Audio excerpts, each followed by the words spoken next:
साथियों नमस्कार, कैसे हैं आप सब लोग। मज़ामा केम छो कसा अहिस। साथियों, आज एक important topic prevention of corruption act को लेकर हम डिस्कस करेंगे आज के वीडियो में। साथियों, कई बार आप लोग कन्फ्यूज रहते हो सेक्शन 7 सब क्लॉज ए मीन्स छोटा वाला ए एंड सेक्शन 7 ए मीन्स बड़ा वाला ए, और आप ये मान बैठते हो कि सेक्शन 7 सब क्लॉज छोटा वाला ए एंड सेक्शन 7 बड़ा वाला ए दोनों एक ही चीज़ है। बट मैं आपको एक बात स्पष्ट कर दूं, कानूनन दोनों अलग अलग चीज़ें हैं, दोनों एक चीज़ नहीं है, दोनों में वास्ट डिफरेंस है। तो आज का टॉपिक जो है पूर्ण रूप से इस बेसिक कंसेप्ट को लेकर जो है कॉन्सेंट्रेटेड है। तो टॉपिक काफ़ी इंपॉर्टेंट है। पहले हम डिस्कस करेंगे सेक्शन 7 सब क्लॉज ए मीन्स छोटे वाले ए को, फिर हम डिस्कस करेंगे सेक्शन 7 बड़े वाले ए को, फिर उसके बाद और उसके साथ साथ हम डिस्कस करेंगे उनके बीच की बेसिक डिफरेंसेस को, कि बेसिकली इंग्रेडिएंट्स क्या होने चाहिए और किस तरह से प्रोसिक्यूशन होगा और किस तरह से एजेंसी को उन इंग्रेडिएंट को सेटिस्फाई करना होगा जिसके तहत अक्यूज़ को प्रोसिक्यूट किया जा रहा है। तो टॉपिक काफ़ी इंपॉर्टेंट है। एक एक चीज़ आपको जो है मैं समझाऊंगा। आपको सिर्फ एक कॉपी और एक पेन लेके बैठना है। आपको एक एक बात को जो है नोट डाउन करते हुए चलना है। हमें जल्दबाजी नहीं करनी है, बहुत टेक्निकली चीज़ को समझना है ताकि हम अपने राइट्स को एज पर लॉ इन्फोर्स कर सकें। अगर हम ऐसी समस्या में हैं और अपनी एफआईआर के उस हिस्से को नहीं पढ़ पा रहे हैं जहाँ पर ये इंडिकेट है सेक्शन 7 सब क्लॉज छोटा वाला है और सेक्शन 7 बड़ा वाला है, तो दोनों में क्या अंतर होगा और कैसे हम उसको डिफ्रेंशिएट कर पाएंगे। तो साथियों, शुरू करते हैं आज का प्रेजेंटेशन। साथियों, जैसा कि स्क्रीन पर आप देख रहे हैं, सबसे पहले एक चीज़ आपको दिखेगी सेक्शन 7 सब क्लॉज ए। तो ये तो है इस गेम का पार्ट नंबर 1, क्लियर है।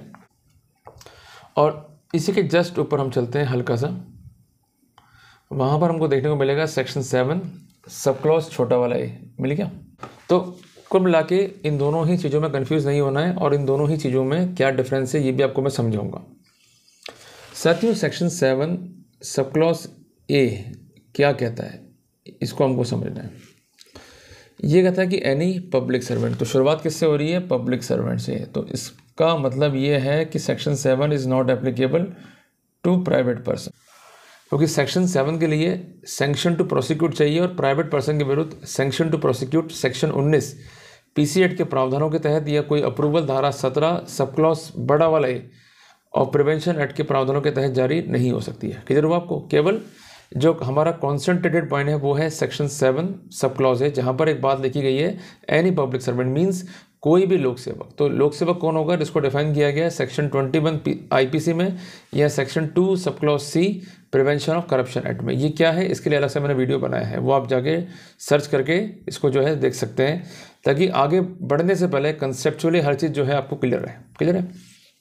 तो उसकी वर्डिंग्स क्या है कि एनी पब्लिक सर्वेंट, क्लियर हो गया, हु ऑब्टेन और एक्सेप्ट और अटेम्प्ट टू ऑब्टेन, ये तीनों ही कंसेप्ट जो है अलग अलग कंसेप्ट हैं कानून के अंदर, इनको भी जो है हमको समझना होगा। क्या आप सबने Neeraj Dutta versus state of NCT का निर्णय पढ़ा है? नहीं पढ़ा तो जाके पढ़िए। यह निर्णय है 15 दिसंबर 2022 का, मैं लिख भी रहता हूँ उसको। नाम है Neeraj Dutta versus state of NCT, Delhi के लिए आएगा एनसीटी, ठीक है। इस मामले में सुप्रीम कोर्ट ने कहा कि दो अलग अलग चीज़ें हैं। अगर पब्लिक सर्वेंट डिमांड कर रहा है और एक्सेप्ट कर रहा है ब्राइब को, तो वहाँ पर it is a case of section 13 sub clause 1 sub clause D of the PC act. पर अगर केवल और केवल ऑफर है, किसका? विक्टिम का या कंप्लेनेंट का, और अक्यूज पब्लिक सर्वेंट मनी को एक्सेप्ट कर रहा है, then it is a case of section 7 of the PC act. तो अगर आपसे कोई रिकवरी है वो एक अलग चीज़ है, और आपको एक बात यहाँ पर नोट करते हुए चलना है कि मियर recovery of money can not connect you with the crime. Prosecution को जो है डिमांड को प्रूव करना होगा, और डिमांड प्रूव करना इतना आसान नहीं है प्रोसिक्यूशन के लिए। प्रॉब्लम ये होती है कि हम चीज़ों को समझ नहीं पाते हैं, प्रॉपरली उनका इंटरप्रिटेशन नहीं कर पाते हैं, और अल्टीमेटली हमें उसका कॉन्सिक्वेंस फेस करना पड़ता है। यू गॉट द पॉइंट ना? Now it is easier for you. तो हमारा जो पूरा का पूरा फोकस है, केंद्र बिंदु है, वो है एक्सेप्ट, कि अगले ने आपको ऑफर दिया और आपने उसको एक्सेप्ट कर लिया। और ऑब्टेन में फोर्स ऑफ डिटर्मिनेशन है कि आप चाहते ही चाहते हो, तो इसलिए आप ही डिमांड कर रहे हो और आप ही उसको एक्सेप्ट कर रहे हो। क्लियर है? तो सेक्शन 7 का जो केंद्र बिंदु है वो है एक्सेप्टेंस। Any undue advantage. अब पहले वर्ड क्या था? इनलीगल ग्रेटिफिकेशन, अब वो किससे हो गया रिप्लेस, अनड्यू एडवांटेज से। With the intention means intention is sine को नॉन और intention is the basic part of section 7 of the PC act. Clear हो गया आपको? अगर इंटेंशन नहीं है तो केस भी जो है मेड आउट नहीं होगा। अब कैसी इंटेंशन और किस लिए लिया गया है अनड्यू एडवांटेज, ये आप समझिए। टू परफॉर्म और कॉज परफॉर्मेंस, कि वो खुद करे या करवाए एनी पब्लिक ड्यूटी इम्प्रॉपरली, कि वो कोई पब्लिक ड्यूटी है उसको इम्प्रॉपरली परफॉर्म करे या करवाए, जिसके लिए वो पैसा मांग रहा है। उदाहरण के लिए कई बार शिकायत ये होती है संबंधित परिवारों की, मेरा काम जो है पेंडिंग है या मेरा कोई सर्टेन अमाउंट जो है वो प्रोसेस होना है और ये प्रोसेस नहीं कर रहा है और उसके पैसे मांग रहा है। तो उसका मतलब उसकी ड्यूटी क्या है, अमाउंट को रिलीज़ करना, पर वो ड्यूटी प्रॉपर्ली परफॉर्म नहीं कर रहे हैं और प्रॉपर्ली परफॉर्म करने के लिए वो पैसे मांग रहा है। तो एक कनेक्टिंग स्थिति जो है फाइल पे आती है regarding section 7 of the PC act. You got the point, now it is easier for you. और दूसरा पार्ट क्या है, और डिसऑनेस्टली। अब देखो ये वर्ड जो है ना डिसऑनेस्टली, इसको डिफाइन नहीं किया गया है पीसी एक्ट में, इसको डिफाइन किया गया है आईपीसी में। मीन्स ऐसा कोई एक्ट जिससे पब्लिक सर्वेंट को रॉन्गफुल गेन हो या अपोजिट पार्टी जो है उसको रॉन्गफुल लॉस हो। हालांकि जो आईपीसी का कॉन्टेक्स्ट है उसमें पब्लिक सर्वेंट वर्ड को यूज़ नहीं किया गया है, बट जब हम कॉन्टेक्स्ट पढ़ रहे हैं सेक्शन 7 का तो इसको साथ मिला के पढ़ना पड़ेगा हमारे को। क्लियर है? और मेलाफाइडली फ्रॉडुलेंटली कोई काम करना, ये भी इसके बेसिक इंग्रेडिएंट है डिसऑनेस्टली के। क्लियर हो गया? और टू फॉरबियर नहीं करना और कॉज फॉरबियरेंस नहीं करने देना, to perform such public duty either by himself और by any other public servant, या तो वो खुद के द्वारा हो या किसी अन्य पब्लिक सर्वेंट के द्वारा हो, तो वहाँ पर सेक्शन 7 का केस जो है मेड आउट होगा। अब सेक्शन 7 को लेकर कई इंटरप्रिटेशन आए हैं। वो ये कहते हैं कि सबसे पहले बात पब्लिक सर्वेंट तो होना ही चाहिए, तो पब्लिक सर्वेंट तो उनको प्रूव करना पड़ेगा, अगर वो प्रूव नहीं कर पा रहे हैं section 7 would not be applicable. तो ये आप लोगों को मिल गया एस्केप। दूसरी बात, कोई ना कोई काम पेंडिंग होना चाहिए, काम पेंडिंग नहीं है तो in that scenario no adverse influence could be drawn against you. Clear हो गया आपको? तीसरी बात है कि ऑफिशियल फंक्शन को आप डिसऑनेस्टली एक्सरसाइज कर रहे हो, मतलब बार बार उसको आप तंग कर रहे हो, मांग कर रहे हो, दे के जा, अभी के भी लेकर आ, वो स्थितियाँ मैच होनी चाहिए। और एक बेसिक अभी एक रिसेंट लॉ आया है कर्नाटक हाईकोर्ट का, Mahesh PS versus state of Karnataka. ये लॉ है 28 मई 2023 का।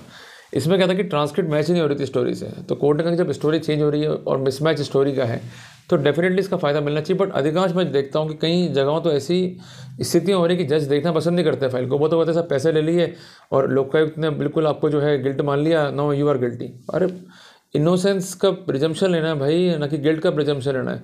बट होता क्या है कि बिल्कुल उल्टा हो रहा है हमारे साथ में, तो हम कितने ही दाव पेच रखते हैं वो सब फेलियर हो जाते हैं, पर इसके बाद भी हमें डिसअपॉइंटेड नहीं होना है। हमें हमारा काम करना है, हमारा फोकस जो है वो है बेस्ट से बेस्ट जिरा करना, बेस्ट से बेस्ट फैक्ट को रिकॉर्ड पर लेके आना। और कई बार आप लोग मुझसे पूछते हो कि इन्वेस्टिगेशन की स्टेज पर हम क्या करें, मैं आपको एक ही बात कहता हूँ कि गिव द रिप्रेजेंटेशन। ये ज़रूरी इसलिए होता है क्योंकि इन्वेस्टिगेशन की स्टेज पर स्थिति वैसी ही होती है फाइल की, जैसे एक बच्चा माँ के पेट में होता है, उसमें जो भी डिफॉर्मिटी है या जो भी एबनॉर्मलिटी है अगर पेट में आ गई तो वो बाद में क्योर नहीं हो सकती। वो स्थिति यहाँ पर है कि आपने एक बार अपना डिफेंस सजेस्ट कर दिया और उसमें वो काम नहीं कर रहे हैं या उसको अवॉइड कर रहे हैं, तो इसका मतलब उनका इन्वेस्टिगेशन जो है वो बायस्ड और एक तरफा है। और ऐसे अनेकों judgement supreme court high court के हैं कि जजमेंट लेते समय अगर कोई रीज़न नहीं है या एक तरफा कार्रवाई हो रही है और ये अपरेंटली क्लियर है, तो इस सिनेरियो में ऐसे जजमेंट्स या ऐसे ऑर्डर्स या ऐसी कार्रवाइयाँ वैध नहीं है, they are liable to be discarded in toto. Clear हो गया आपको? तो अब आप इस चीज़ का विशेष ध्यान रखना है आपको कि आपको रिप्रेजेंटेशन देना ही देना है। क्लियर है? चलें आगे। चलिए अब अपन आते हैं 7A पे।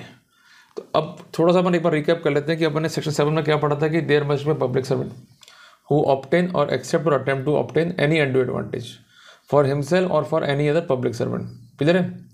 टू परफॉर्म और to cause performance of public duty improperly. दूसरी है फॉरबियर और cause forbearance of such duty.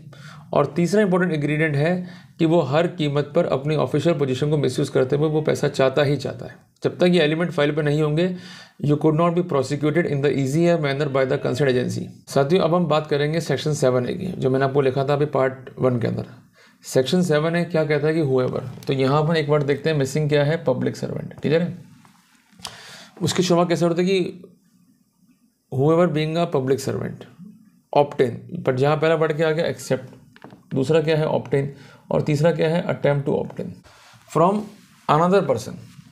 तो इसका मतलब कोई भी व्यक्ति हो सकता है, चाहे पब्लिक सर्वेंट हो चाहे वो प्राइवेट व्यक्ति हो, वो एक्सेप्ट करें या ऑब्टेन करें या अटेम्प्ट टू ऑब्टेन करें from other person for himself और for any other person any undue advantage, ये तो खुद के लिए या किसी अन्य व्यक्ति के लिए कोई अनड्यू एडवांटेज लेवे एज अ मोटिव और reward to induce a public servant. ये काफ़ी इंपॉर्टेंट है। अब सेक्शन 7 सब क्लॉज ए में तो क्या है कि खुद को होना चाहिए बेनिफिट उसको, या तो वो खुद के लिए ले रहा है या किसी और के लिए ले रहा है, वो अन्य भी पब्लिक सर्वेंट होना चाहिए, जबकि यहाँ से आवश्यक नहीं है। वो ले रहा है खुद के लिए या किसी अन्य के लिए, ये आवश्यक नहीं कि इसमें अन्य भी पब्लिक सर्वेंट हो, बट मेन मोटिव क्या है, to induce the public servant. Clear है, ये वर्ड इंपॉर्टेंट है काफ़ी, इसको आप नोट रखो, to induce the public servant. अगर इंड्यूसमेंट नहीं है तो किसी भी रूप में सेक्शन 7 ए जो है वो अट्रैक्ट नहीं होगा। इस चीज़ को अपने को जो है नोट करते हुए चलना है। बाय करप्ट और बाय इलीगल मीन्स, कि उसके जो मीन्स है वो करप्ट है। दूसरी बात इलीगल है। तीसरी बात वो एक्सरसाइज कर रहा है पर्सनल इन्फ्लुएंस। अब आपको तीनों चीज़ समझनी पड़ेगी। करप्ट या इलीगल मीन्स ऐसे मीन्स जो कि अगेंस्ट लॉ है, ये अलग है फ्रॉम द पर्सनल इन्फ्लुएंस। उदाहरण के लिए मान लीजिए ए जो है ये लोक सेवक है और बी जो है इसके लिए पैसे मांग रहा है कि मैं आपका काम करा दूंगा। अब सबसे इम्पोर्टेंट बात यह है कि बी पैसे मांग रहा है और बी जो है पैसे ले रहा है, और उसका ऑब्जेक्ट क्या है कि आपका काम हो जाएगा क्योंकि मैं इसे एज अ मोटिव ले रहा हूँ, एज अ रिवॉर्ड ले रहा हूँ। और यकीन मानिएगा कि मेरे जो मिलने वाले हैं ए, उनको मैं इंड्यूस कर सकता हूँ। अब उसके दो विकल्प हैं, पहला तो है करप्ट मीन्स और दूसरा मीन्स क्या है, by exercise of personal influence. Clear है। तो इलीगल मीन्स में क्या है कि वो ए को जानता है और ए से वो बातचीत कर चुका है और वो कहता है कि भाई आप चिंता मत करो, आपके लिए मैं काम करूँगा, आपको तो सिर्फ मेरे इशारों पे काम करना है, सारा पैसा मैं इकट्ठा करूँगा, आप तक आपका कट पहुँच जाएगा और मेरे को जो है कैसे मेरा हिसाब करना है मैं जानता हूँ, आप बिल्कुल बेफिक्र रहो। तो यहाँ पर जो मीन्स है वो करप्ट और इलीगल है। बट अगर मान लीजिए वो व्यक्ति उससे कनेक्ट है by the way of relationship, मान लीजिए उसका पति है या मान लीजिए उसका कोई रिलेटिव है और वो कहता है कि भाई जिया जी या पति देव या पत्नी जी, तीनों कुछ भी मान लेते हैं अपन, कि आप मेरा काम कर दीजिए और ये काम करना ही पड़ेगा, मेरे काम दोस्त का है, उसको पता नहीं कि इसने क्या करा क्या नहीं करा। तो यहाँ हम एक चीज़ कंक्लूड कर सकते हैं कि वो कंसर्न पब्लिक सर्वेंट की पावर को एक्सरसाइज कराने के लिए अपने पर्सनल इन्फ्लुएंस को जो है एक्सरसाइज कर रहा है। अगर जानकारी नहीं है, जैसा मैंने अभी कहा, तो वहाँ पर एक्सेप्ट कर सकता है पब्लिक सर्वेंट, पर उसकी जानकारी में फैट है कि मेरा पति या मेरा जीजा या मेरा साला या मेरा मिलने वाला या मेरा दोस्त जो भी है वो मेरे लिए पैसे ले रहा है ताकि मैं उसके कहे अनुसार काम कर सकूं, तो वहाँ पर वो जो कंसर्न व्यक्ति है वो सेक्शन 7 में रिस्पॉन्सिबल होगा और आप being a public servant section 7 में जो है रिस्पॉन्सिबल होंगे, because he is accepting that amount to induce you और to exercise any personal influence so that the work could be done.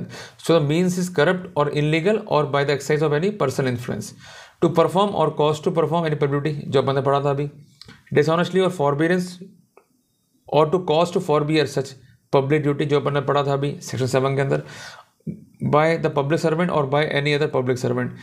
It shall be punishable with the imprisonment which shall not be less than 3 years but which may extend to 7 years and shall also be liable to fine. तो कुल मिला के यहाँ जो ingredient आ रहे हैं section 7A के वो बिल्कुल अलग है उससे। पहली बात तो there is no need the concern person should be the public servant. कहीं ज़रूरी नहीं है इस केस के अंदर कि जो वो कंसर्न व्यक्ति है वो expecting to be a public servant भी होना चाहिए। मतलब whoever means any person, he may be a private person और may be a public servant. Clear है। अब इसको हम एक समझते हैं चार्ट के माध्यम से, चीज़ें हमें काफ़ी जो है आसान हो जाएंगी, तो आपको समझने में ईजी रहेगा और कभी भी आप वर्कआउट करोगे तो आपको बहुत ईजियर जो है अपने केस में रहेगा। ठीक है ना। तो अब हम मूव करते हैं अगली स्लाइड की तरफ। तो साथियों जैसे कि स्क्रीन पर आप देख रहे हैं, मैंने एक बात लिखने समझाने के हिसाब से दो चीज़ें मैं जो है बाइफर्केशन कर दिया। एक तरफ मैं लिख रहा हूँ सेक्शन 7 सब क्लॉज ए और यहाँ लिख रहा हूँ सेक्शन 7 सब क्लॉज बिग ए। क्लियर है। तो यहाँ पर बेसिक एलिमेंट क्या है कि पब्लिक सर्वेंट का ही इन्वॉल्वमेंट है, नंबर 1। दूसरी बात एलिमेंट ऑफ होना चाहिए एक्सेप्टेंस, जो उसका कोर पॉइंट है। तीसरी बात इंड्यूसमेंट, इन्फ्लुएंस, ये वर्ड्स यहाँ पर मिसिंग होते हैं। चौथी बात पब्लिक ड्यूटी होनी चाहिए, अनड्यू एडवांटेज होना चाहिए और फॉरबियरेंस और कॉज दोनों ही बातें यहाँ पर होनी चाहिए। बट कंडीशंस क्या कि it should be improperly and work should be done with the intention regarding the same.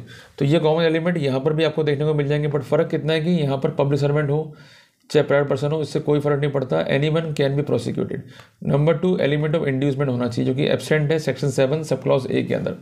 और तीसरी इंपॉर्टेंट बात यह है कि inducement can be done by corrupt means और बाय इलीगल मीन्स और by exercise of personal influence. And while doing the set procedure of undue advantage acceptance, वो खुद भी ले सकता है, दूसरे के लिए भी ले सकता है, बट मेन मोटिव है कि कॉज द पब्लिक सर्वेंट और any public servant to do the following acts, means to do और forbear to do the public duty improperly. ये चीज़ें होनी चाहिए बस, तब जाके सेक्शन 7 एप्लीकेबल होगा। अब एंड में हमें कंक्लूजन ड्राइव कर सकते हैं इसी स्टेज पे कि अगर सेक्शन 7A लगेगा तो सेक्शन 7 भी लगेगा। अगर सेक्शन 7A मतलब बड़ा वाला ये लगा दिया है और व्यक्ति जो है प्राइवेट पर्सन है और पब्लिक सर्वेंट नहीं है, तो 7A में एब्सोल्युटली केस PC एक्ट में नहीं चल पाएगा। ऐसे कई मामले देखने को मिले हैं कोर्ट में और ऐसे कई मामले जो है डिस्चार्ज भी हुए हैं। क्लियर है बात ये? तो यहाँ हमने आज काफ़ी चीज़ जो है सीखी है, और सेक्शन 7 सब क्लॉज ए मतलब छोटा वाला ए और सेक्शन 7 बड़ा वाला ए में जो है हमने अंतर भी जो है स्पष्ट रूप से जो है आज समझा है, और हम आज कंसेप्चुअली इस बात को लेकर क्लियर भी काफ़ी हुआ है। क्लियर हो गया? चलिए, तो साथियों को मिला के चीज़ें आसान हैं, बट आसान करना चाहिए। अगर अपन आसान नहीं करेंगे तो वहाँ पर अपने को जो है वो कॉन्सिक्वेंस फेस करने पड़ेंगे। तो मैं उम्मीद करता हूँ कि मैंने आपको section 7 sub clause A and section 7 big A और PCA में डिफरेंस जो है समझाया, और आपको कंसेप्चुअली जो है मैंने एलर्टन किया। वीडियो आपको अच्छा लगा तो उसको लाइक और शेयर जरूर करना। साथियों, मिलते हैं एक नए टॉपिक के साथ, तब तक के लिए जय हिंद, जय भारत।